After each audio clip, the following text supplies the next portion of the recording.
A true legend wasn't defeated by age or a declining body, but systematically dismantled by the staggering incompetence of his own employer. Bret the Hitman Hart entered a new corporate empire expecting a promised land, only to be thrown into a lawless meat grinder.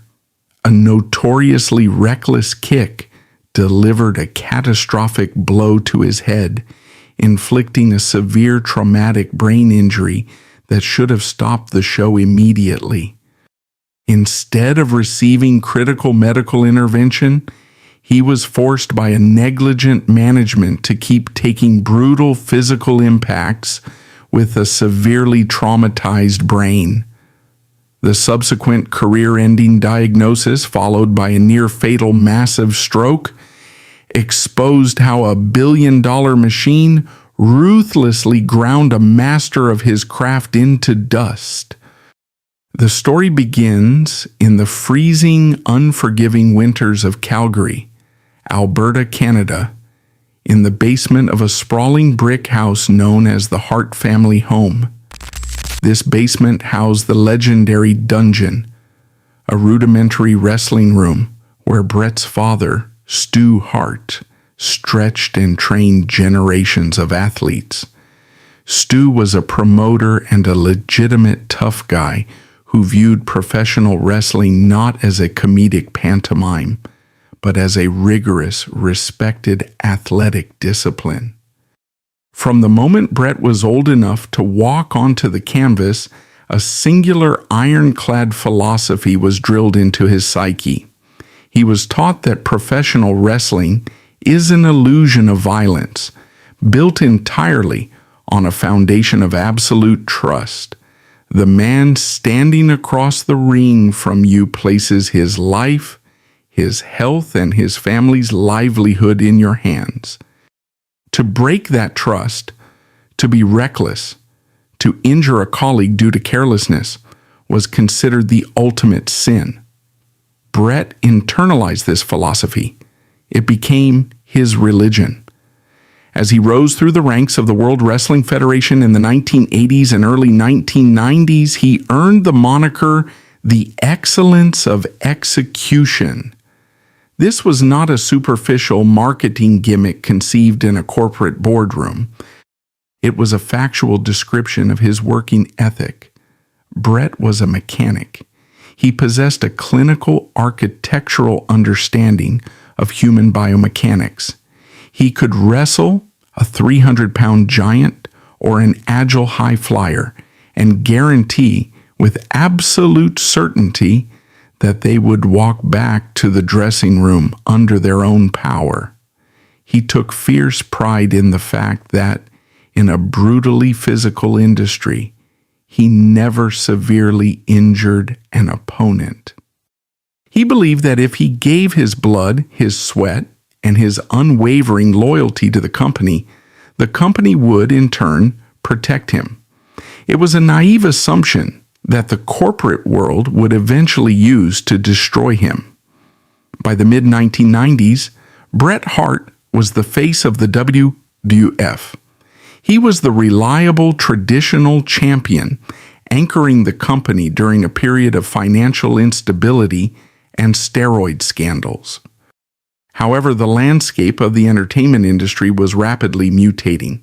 The Monday Night Wars had begun. Rival promotion WCW, backed by billionaire Ted Turner's unlimited checkbook, started aggressively purchasing WWF's top talent. In response to plummeting television ratings, the WWF executives decided that traditional wrestling was dead. The corporate machinery realized that ethics, technical mastery, and athletic integrity did not sell as well as shock value, blood, and controversy. The Attitude Era was born, an era that championed anti-heroes, crude storylines, and a chaotic, boundary-pushing environment. Bret Hart found himself morally and philosophically alienated. He was a traditionalist stranded in a world rapidly embracing the profane. He voiced his concerns about the direction of the product, arguing that wrestling was losing its dignity. The executives did not see a proud veteran defending his craft. They saw an outdated employee standing in the way of profit. The business had evolved into a ruthless capitalist machine, and Bret's unwavering belief in honor and tradition made him a target. This ideological clash culminated in November 1997 at the Survivor Series pay-per-view in Montreal, Canada. This event would inflict a psychological trauma on Bret Hart that fundamentally altered his worldview and set the stage for his subsequent physical destruction. Bret was preparing to leave the WWF for a more lucrative contract with WCW.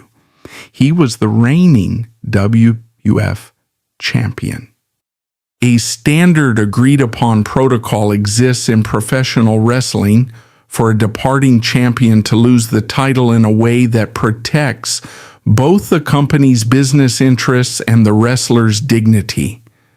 Bret had agreed to drop the championship, but he refused to do it in his home country of Canada against his bitter real-life rival Shawn Michaels, due to intense personal disrespect between the two men. Vince McMahon, the ruthless billionaire owner of the WWF, and a man Bret had viewed as a second father, decided that an employee dictating terms was an unacceptable threat to his corporate authority. McMahon orchestrated a secret, real-life conspiracy to humiliate his most loyal worker on live television.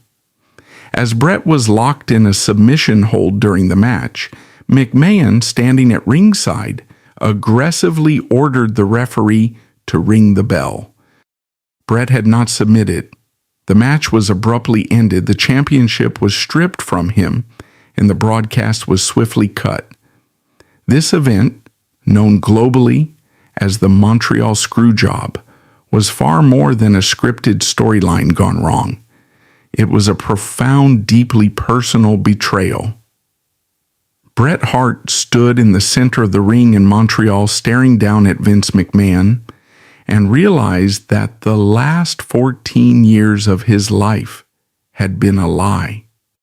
He had missed his children's birthdays, wrestled through agonizing injuries, and sacrificed his physical prime for a company that ultimately viewed him as nothing more than a disposable piece of meat. He spat directly in McMahon's face, a visceral reaction of a man whose fundamental belief system had just been shattered.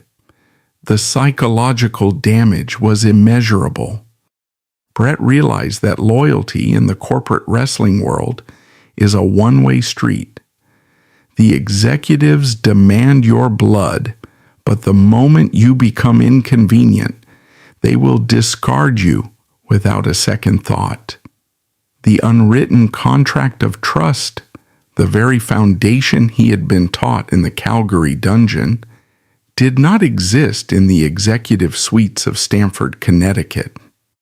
He was forced to confront the harsh reality that he was a commodity, and the men who controlled his destiny possessed no moral compass. He packed his bags in the dressing room that night, feeling a profound sense of isolation. The locker room, once a brotherhood, had been compromised by corporate espionage. He was leaving the only professional home he had ever known, carrying the heavy burden of betrayal. But as he looked toward his new employer, World Championship Wrestling, he carried a desperate, lingering hope. He believed that WCW, having offered him a massive contract, would respect his legacy.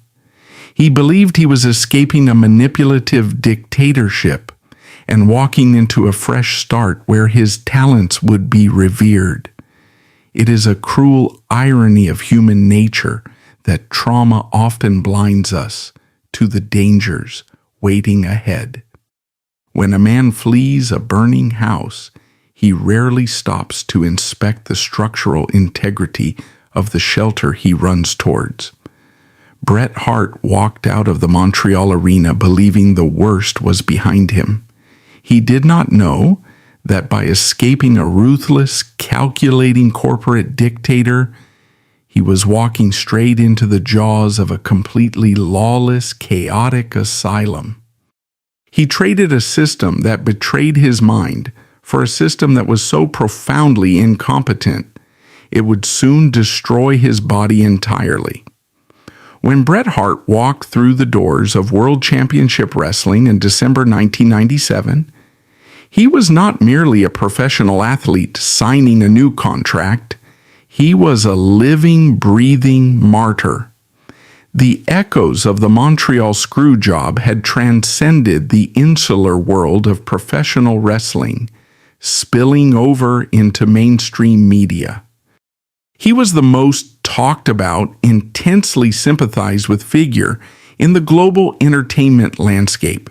He carried with him a level of authentic, unscripted momentum that money simply could not buy. Millions of fans tuned into WCW television programming, waiting to see the righteous anger of a betrayed king unleashed upon a new empire. In the hands of a competent management team, Bret Hart's arrival would have been the final decisive strike that buried their rival, the World Wrestling Federation, forever.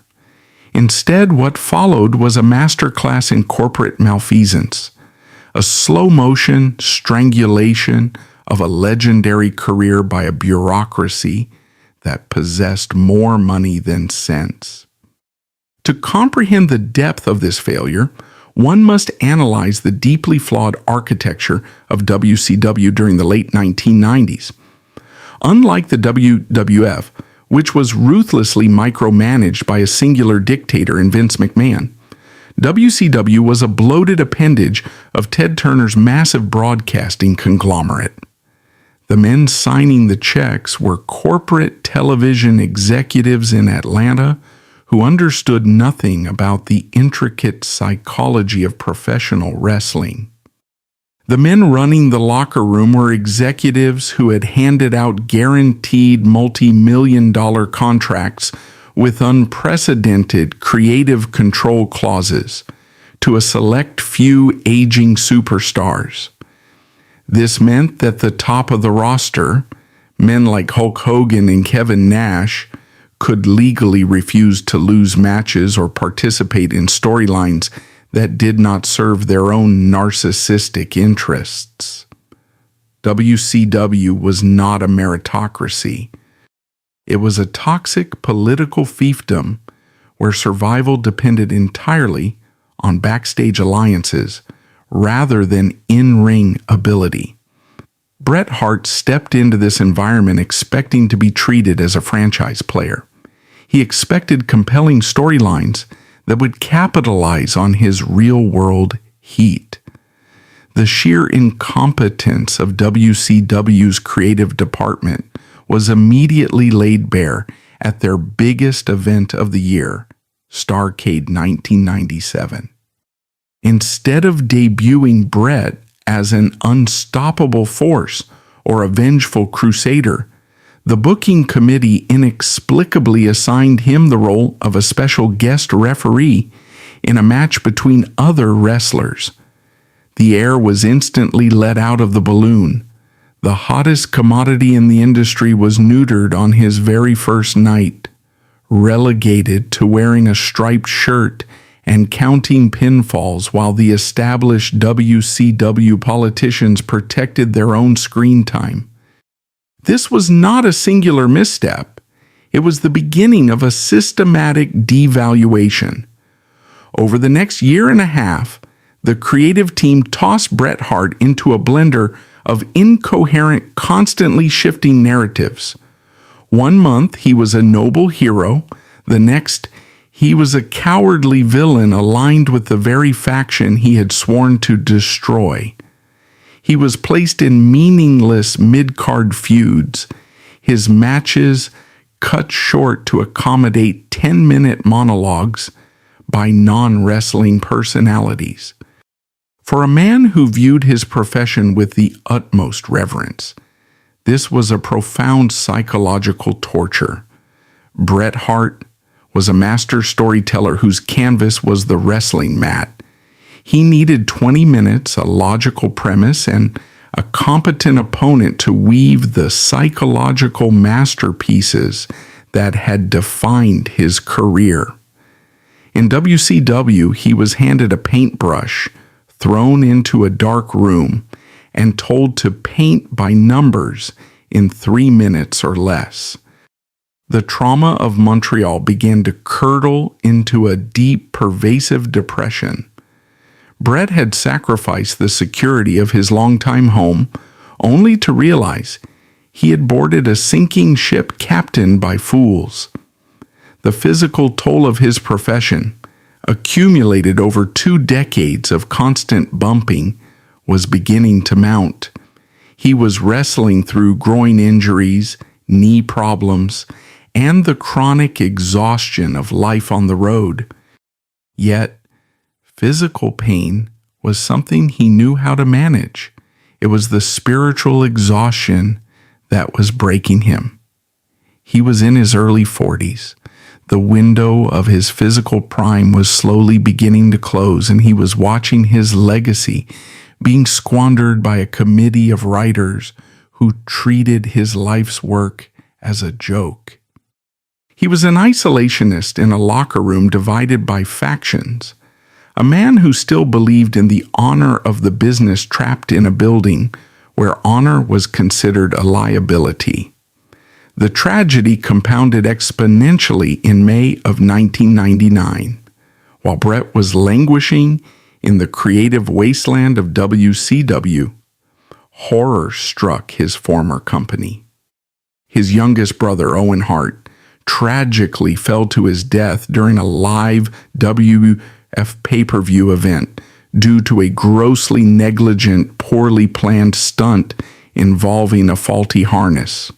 The loss of his brother shattered Bret, but beyond the unbearable grief of losing a sibling, Owen's death served as a terrifying, cold-blooded revelation about the industry as a whole. The WWF had literally resumed the show just minutes after Owen's blood was scraped from the canvas. Bret was forced to confront an apocalyptic reality. The entire wrestling business, from the dictator he fled to the corporation he currently worked for, was fundamentally bankrupt of human empathy. Human life was cheap. The athletes were nothing more than replaceable cogs in a multi-billion-dollar machine that would not pause its broadcast for a dead man. Grieving, isolated, and profoundly disillusioned, Bret Hart returned to WCW television in late 1999. The corporate culture of the company had by this point completely deteriorated. Panic had set in among the Time Warner executives as television ratings plummeted. In a desperate bid to reclaim their audience, WCW hired Vince Russo, a writer infamous for his crash TV philosophy. Russo abhorred traditional wrestling matches. He believed the audience's attention span was non-existent, and he saturated the product with crude humor, constant interference, weapons, and a frantic, unpredictable pacing. This desperate shift in creative philosophy had a direct, catastrophic impact on the safety of the working environment. When a wrestling company abandons the art of storytelling, it must compensate with escalating violence and spectacle to keep the audience stimulated. The unwritten rules of the ring, the careful protective choreography that Bret Hart had championed his entire life, were thrown out the window. Wrestlers were encouraged to take unnecessary risks. Weapons like steel chairs and baseball bats were used with alarming frequency and reckless abandon. The standard of in-ring competence plummeted because the management no longer valued technical skill. They valued whoever looked the most intimidating on a promotional poster and whoever was willing to execute the most dangerous stunt. It was within this toxic, lawless environment that the stage was set for the ultimate physical destruction of Bret Hart. The company was pushing a new breed of performer to the top of the card. These were not men who had spent 10 years learning how to safely execute a suplex in dusty gymnasiums. They were former American football players and bodybuilders, rushed out of the training facility and thrust into the main event scene. Because they possessed massive marketable physiques, they were handed millions of dollars and told to go out and destroy their opponents. Chief among these manufactured giants was Bill Goldberg. Goldberg was a physical specimen of terrifying proportions, capable of moving his nearly 300-pound frame with explosive, unnatural speed. WCW had built his entire aura around the concept of legitimate, unsimulated violence. He was encouraged to work stiff, industry parlance for hitting your opponent with actual, uncontrolled force to make his matches look more realistic. In a locker room populated by politicians and cowards, no executive had the courage to tell their biggest draw to pull his punches and protect his colleagues. Goldberg was a runaway train, and the management of WCW had deliberately removed the brakes. As the winter of 1999 approached, the chaotic booking committee decided that the grieving, exhausted traditionalist master should defend the World Heavyweight Championship against this explosive, untrained powerhouse. Bret Hart, the man who had spent his entire life protecting others, was about to be locked in a ring with a man the system had actively encouraged to be dangerous. The systemic incompetence of WCW had successfully crushed his spirit and squandered his reputation. Now, their utter disregard for workplace safety was preparing to demand a much heavier, bloodier toll. The tragedy of a failing system is that the collapse is rarely instantaneous. It is a slow, grinding process of erosion. By the time Bret Hart laced up his boots for Starrcade 1999, his career had already been spiritually murdered by the bureaucratic incompetence of the Turner Broadcasting executives. The culture of mutual protection that defined his philosophy had been entirely eradicated, replaced by a reckless desperation for television ratings. The company had built a coliseum, removed all the safety protocols, and unleashed the lions. Bret Hart walked down the entrance aisle that December night, unaware that the corporate negligence he had suffered through for 2 years was about to manifest into a physical, bone-crushing reality. The stage for the climax of this tragedy was set on December 19, 1999, inside the MCI Center in Washington, D.C. The event was Starrcade, traditionally the most prestigious night on the World Championship Wrestling calendar. Yet behind the curtain, the atmosphere was not one of prestige, but of frantic, uncoordinated desperation. Ratings were hemorrhaging.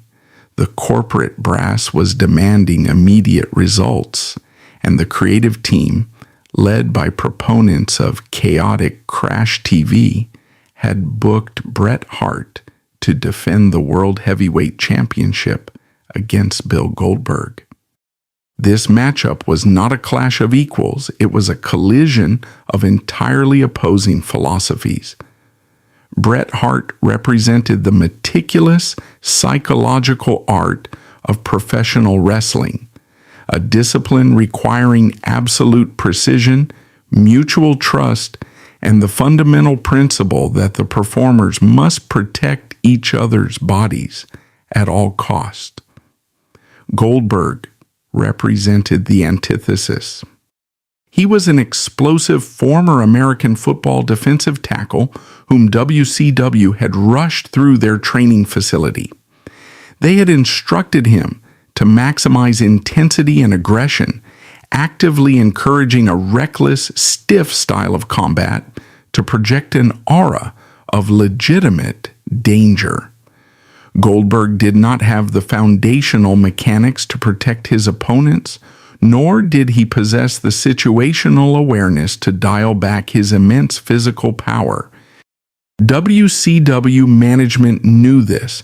They saw the injuries he had already inflicted on other members of the roster.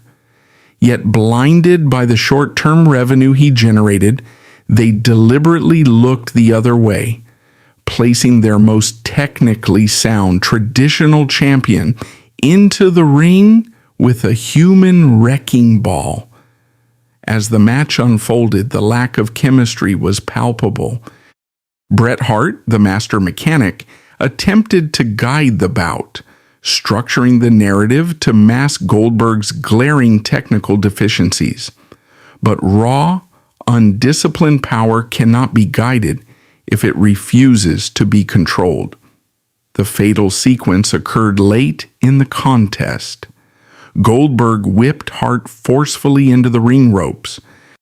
As Hart rebounded, Goldberg prepared to execute a thrust kick to the head, a maneuver that, in the hands of a trained professional, is a carefully orchestrated illusion. In a correctly executed thrust kick, the attacking wrestler targets the chest or shoulder, slapping their own thigh to create a sharp auditory illusion of impact, while pulling the kinetic force of the leg backward at the final microsecond. The receiving wrestler then throws their head back to simulate the blow. It is a violent dance that requires millimeter precision. Bill Goldberg, however, bypassed the illusion entirely. He planted his left foot and fired his right leg forward like a piston, driving his heavy wrestling boot directly into the side of Bret Hart's skull. With the unmitigated force of a 280-pound athlete swinging for a knockout. The impact was sickening. The human brain is a fragile organ, a 3-pound mass of soft tissue suspended in cerebrospinal fluid inside the hard, bony vault of the skull.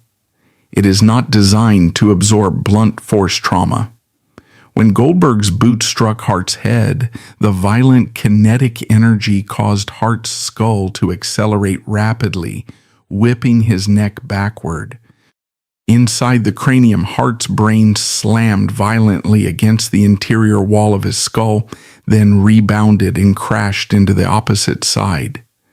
This coup contra coup injury triggered an immediate catastrophic shearing of axons, the microscopic nerve fibers that transmit information across the brain.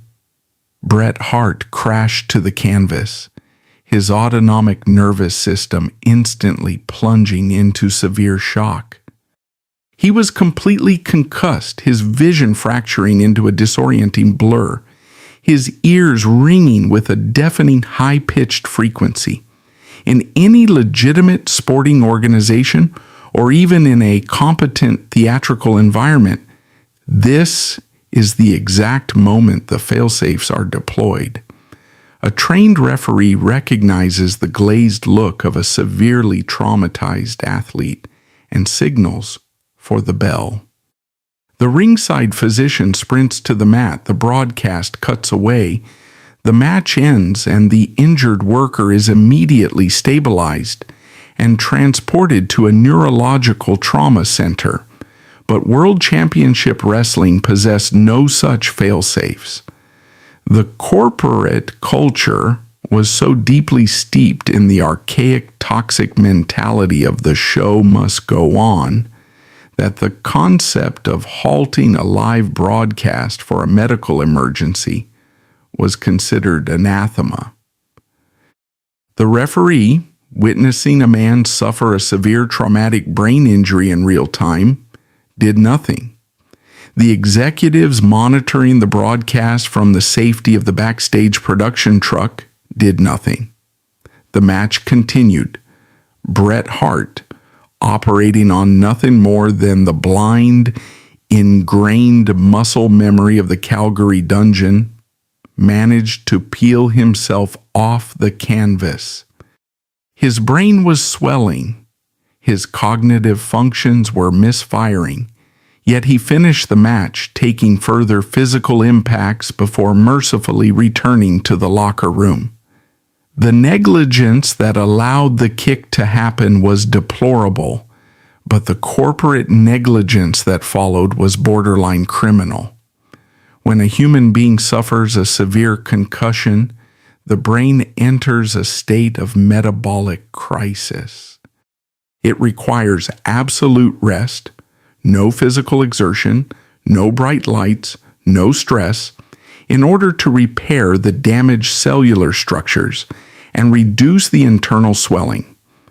If the brain is subjected to further physical trauma before the initial concussion is healed, the individual is at extreme risk for second impact syndrome, a condition that can cause rapid, fatal brain swelling or permanently crippling neurological deficits.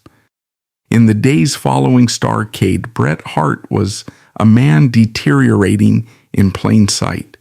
He reported feeling a constant suffocating pressure inside his skull.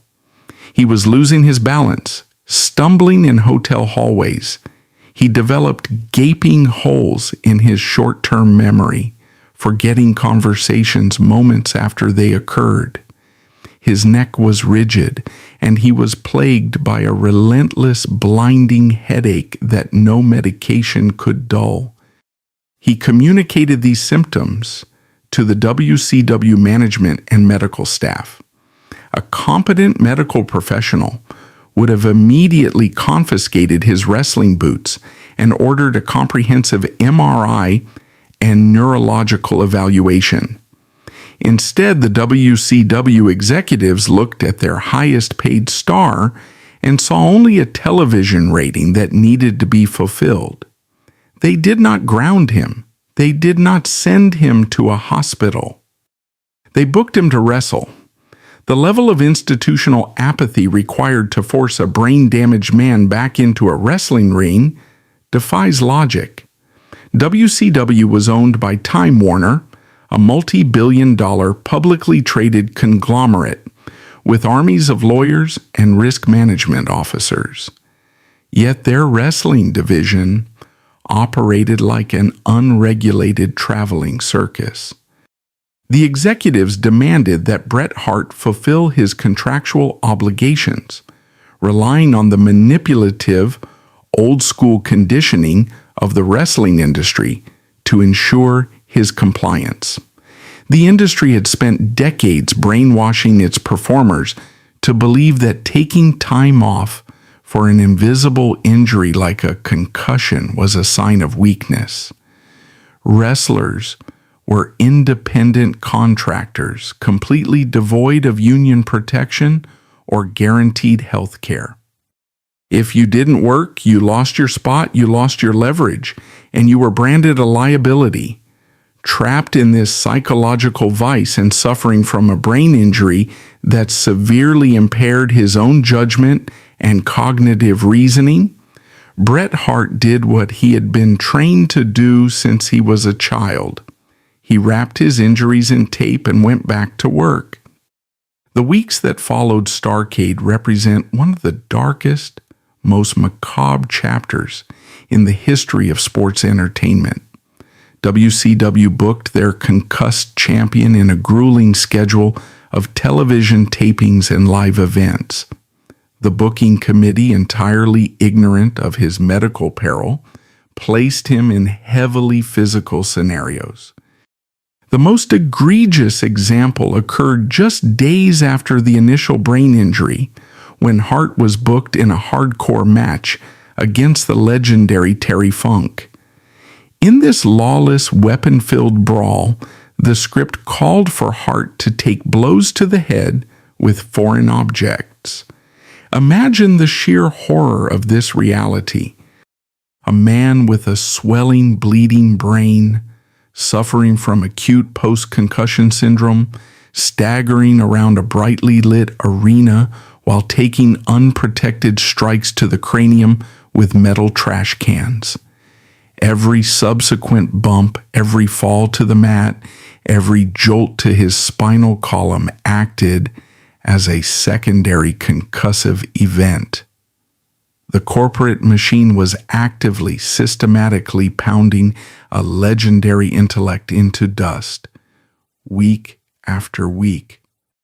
Bret Hart's brain was being subjected to a slow-motion execution on national television, sanctioned by executives who cared only about the quarterly advertising revenue. His body finally began to shut down entirely. The headaches mutated into agonizing migraines that left him vomiting in backstage bathrooms. The numbness in his extremities worsened. He could no longer remember the sequences of his matches, relying on his opponents to physically guide his deteriorating body through the motions. Eventually, the severity of his condition surpassed even the stubborn denial of the wrestling industry. Bret Hart was forced to visit an independent neurologist. The diagnosis was grim, immediate, and irrevocable. He had suffered a severe compounding traumatic brain injury. The neurologist informed him that one more blow to the head could be lethal. His career was over, effective immediately. The sudden termination of Bret Hart's career was not an accident of fate. It was the final receipt printed by a morally bankrupt corporate bureaucracy. The machine had consumed the man. WCW did not pause to reflect on their culpability. They simply vacated his championship, removed his name from the promotional materials, and moved on to the next disposable athlete. Bret Hart was sent home to Calgary, stripped of his livelihood, his identity, and his physical health, abandoned to face the terrifying long-term consequences of his untreated brain trauma in silence.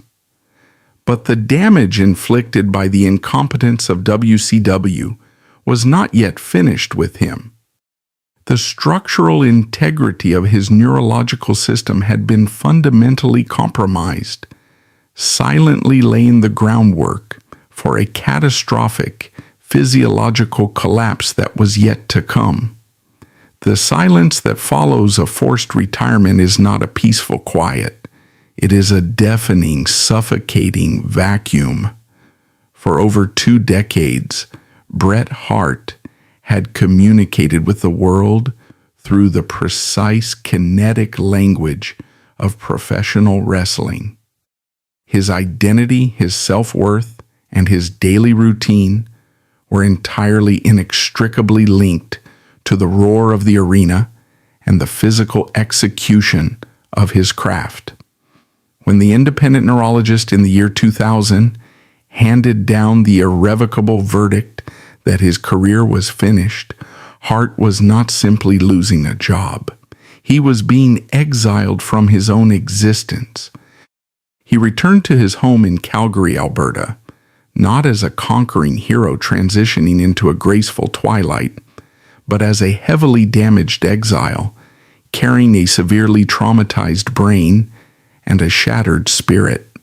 The transition from a global television icon to a man confined to darkened rooms, unable to tolerate sunlight or loud noises without triggering agonizing migraines, was a psychological descent into hell.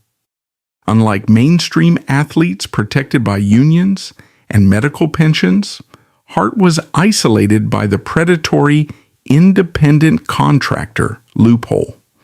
WCW executives did not view his compounding brain injury as a catastrophic safety failure. They viewed it purely as a breach of utility. His multi-million-dollar contract was terminated, the championship was reassigned, and the billion-dollar entity legally absolved itself of all liability, abandoning Hart to face his deteriorating neurological infrastructure entirely alone. The immediate aftermath of a severe compounding traumatic brain injury is not merely a matter of enduring physical pain.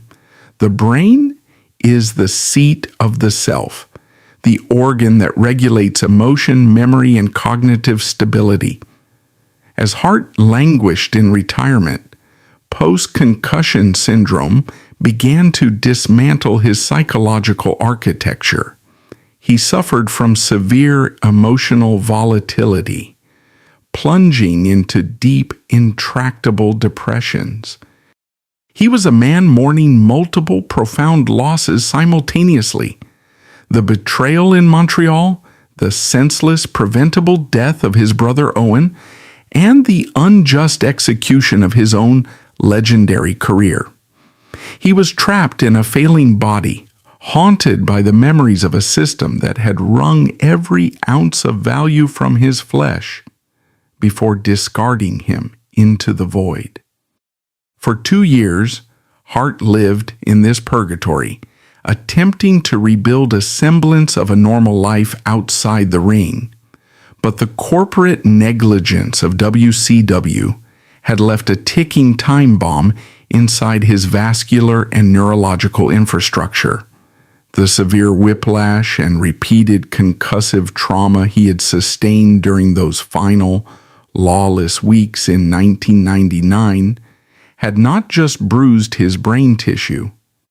They had placed immense unnatural stress on the delicate network of arteries supplying blood to his head. On June 23, 2002, the delayed catastrophic toll of that trauma finally came due. Hart was riding his bicycle in Calgary, a simple low-impact exercise intended to maintain his physical health. During the ride, he hit a pothole and was thrown over the handlebars, landing on the back of his head. For a healthy individual, this might have resulted in a minor concussion or a stiff neck. But Bret Hart's neck and skull had been structurally compromised by decades of taking falls, punctuated by the unmitigated disaster of the Goldberg kick and the subsequent untreated trauma. The impact from the bicycle fall caused a severe dissection of his carotid artery, a tearing of the inner layer of the blood vessel wall in his neck. A blood clot formed at the site of the tear, broke loose, and traveled directly into his brain, completely blocking the flow of oxygen. Bret Hart suffered a massive, debilitating stroke. The biological reality of a stroke is a terrifying, rapid disintegration of human capability. As the brain tissue starves for oxygen, the neural pathways die off by the millions per minute. For Bret Hart, the man universally known as the excellence of execution, the irony was almost too cruel to bear. His entire legacy was built on absolute, unparalleled control over his own physical movement. He was an athletic savant who could execute complex acrobatic maneuvers with millimeter precision. Now lying in a hospital bed, he awoke to find that the entire left side of his body was completely paralyzed. He could not move his left arm. He could not feel his left leg. The left side of his face sagged, stripping him of his ability to smile or speak clearly. He was trapped, fully conscious and aware, inside a body that refused to obey his commands. This was the ultimate, horrifying culmination of the negligence he had endured.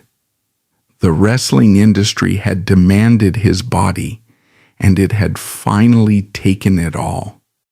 The executives who had pressured him to wrestle with a concussion in 1999 were comfortably sitting in boardrooms or enjoying their wealth, completely insulated from the bloody consequences of their decisions.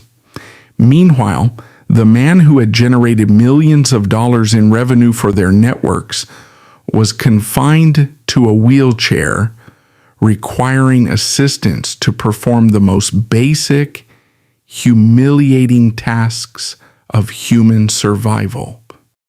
The battle that followed was the most grueling conflict of his entire life. There were no cheering crowds, no pay-per-view broadcasts, and no scripted victories. Rehabilitation from a severe stroke is an agonizing, microscopic war of attrition. It is a process of forcing a damaged brain to build entirely new neural pathways to bypass the dead tissue. Hart had to relearn how to walk, dragging his paralyzed left leg across hospital floors, his face contorted in exhaustion. He had to undergo intense occupational and physical therapy to regain the gross motor functions of his arm. He had to fight through the crushing daily despair of looking into a mirror and seeing a broken, asymmetrical reflection of the icon he used to be. Through sheer, unadulterated willpower, Bret Hart slowly clawed his way back from the abyss. He subjected himself to punishing physical therapy regimens, applying the same relentless, methodical discipline that had made him a world champion. In the ring, to the task of healing his shattered nervous system. Over months and years, he regained his mobility. He regained his speech. He forced his body to function again, though he would carry the invisible, lingering deficits of the stroke for the rest of his life. He survived, but the survival did not erase the crime. Bret Hart defeated the stroke, but the victory was a solitary one, fought far away from the bright lights of the industry that broke him. As he walked out of the rehabilitation center, leaning heavily on a cane, he was a living testament to the absolute resilience of the human spirit. Yet, his survival cast a long, damning shadow over the system he had left behind. He was a survivor of a corporate meat grinder that operates without a conscience. He had given them his loyalty, his art, and his prime years. In return, they gave him a brain injury, turned a blind eye to his suffering, and left him to face paralysis alone. While he survived the stroke, he would carry its invisible, lingering deficits forever. The immediate physical crisis was stabilized, but the historical reckoning for the executives, the careless performers, and the toxic culture of professional wrestling was only just beginning to take shape. The story of his destruction was no longer just a personal tragedy. It was evolving into a permanent, undeniable indictment of an entire industry. While Bret Hart was waging a solitary, agonizing war to reclaim his basic motor functions from the devastating grip of a stroke, the corporate behemoth that had so callously orchestrated his destruction was experiencing its own fatal collapse. There is a profound, almost biblical symmetry to the demise of World Championship Wrestling. A structure built on a foundation of gross incompetence, unchecked egos, and a fundamental disregard for the core mechanics of its own industry cannot sustain itself indefinitely. By early 2001, just months before Hart's bicycle accident, WCW was hemorrhaging tens of millions of dollars.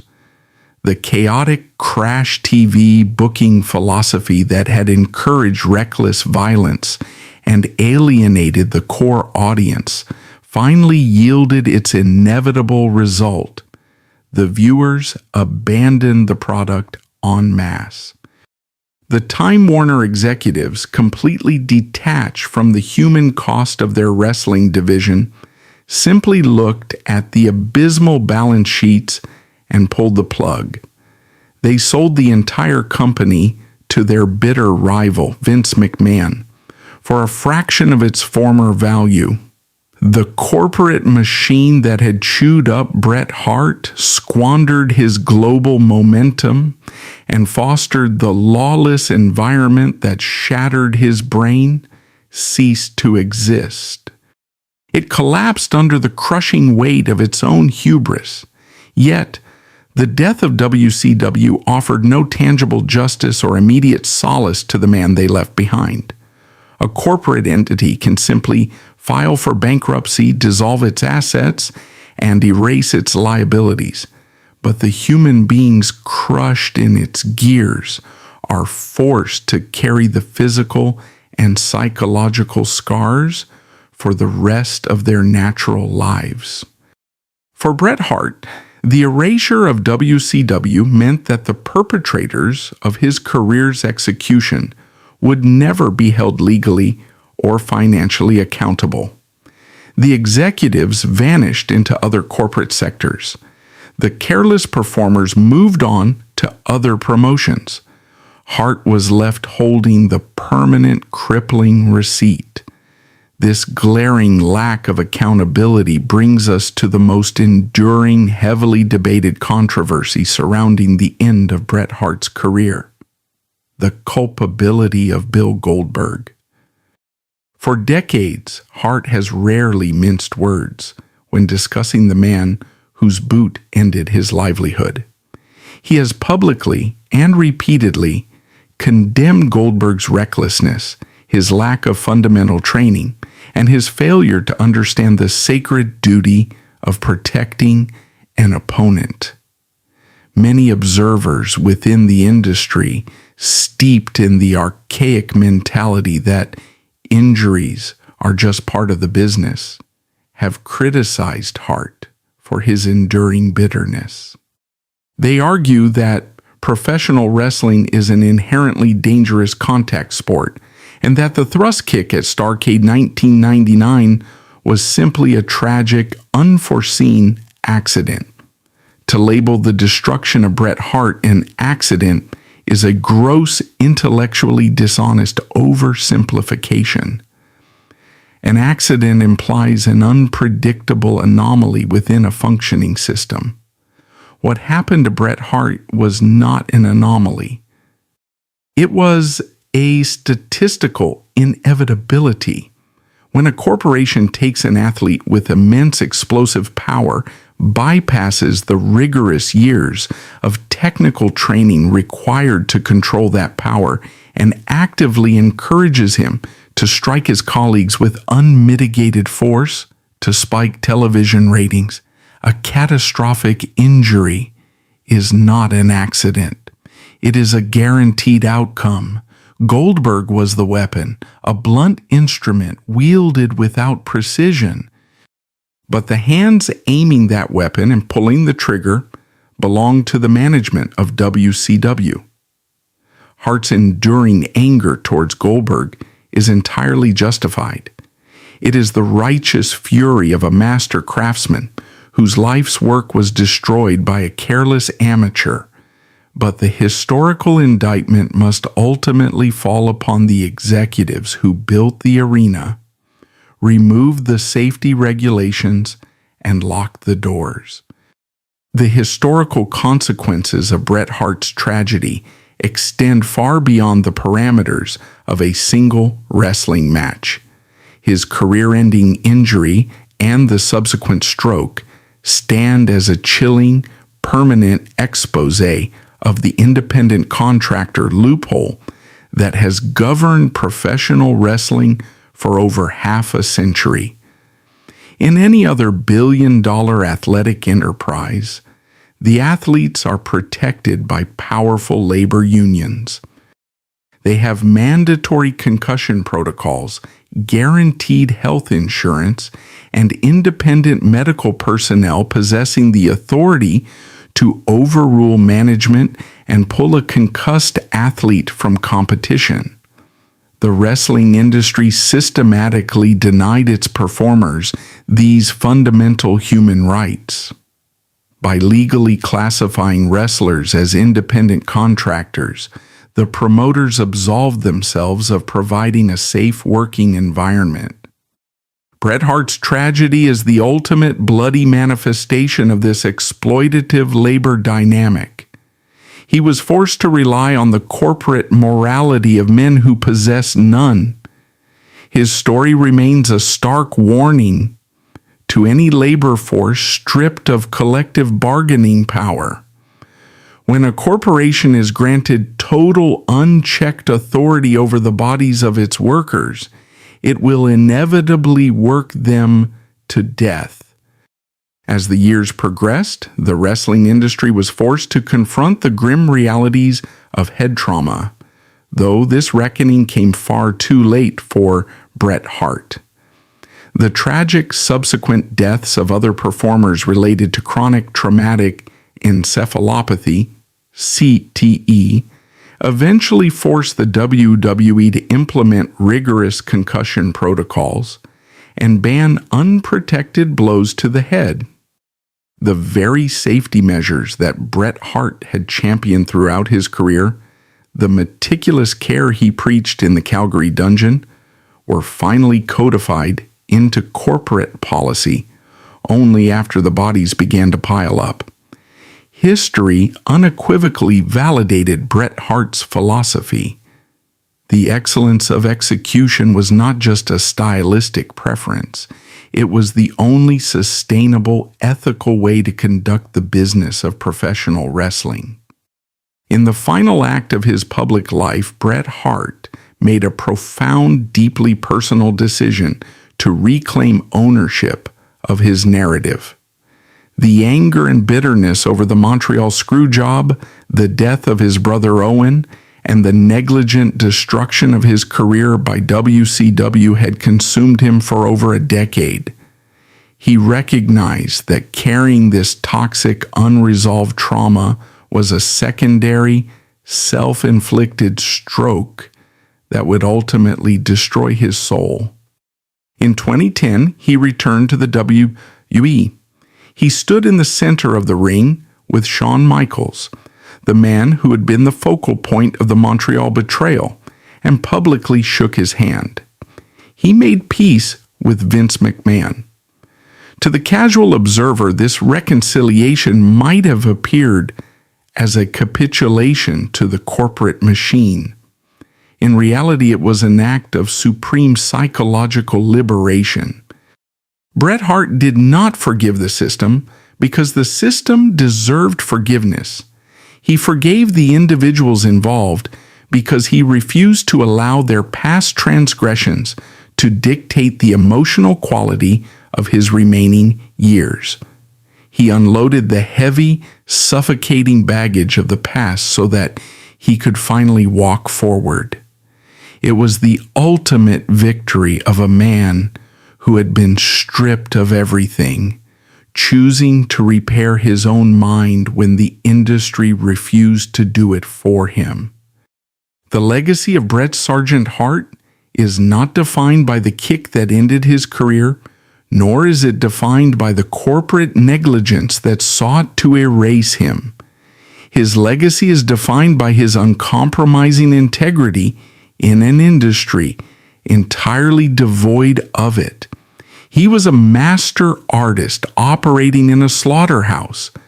The tragedy of his final years in the ring serves as an evergreen, terrifying reminder of how easily incompetence and greed can crush genuine greatness.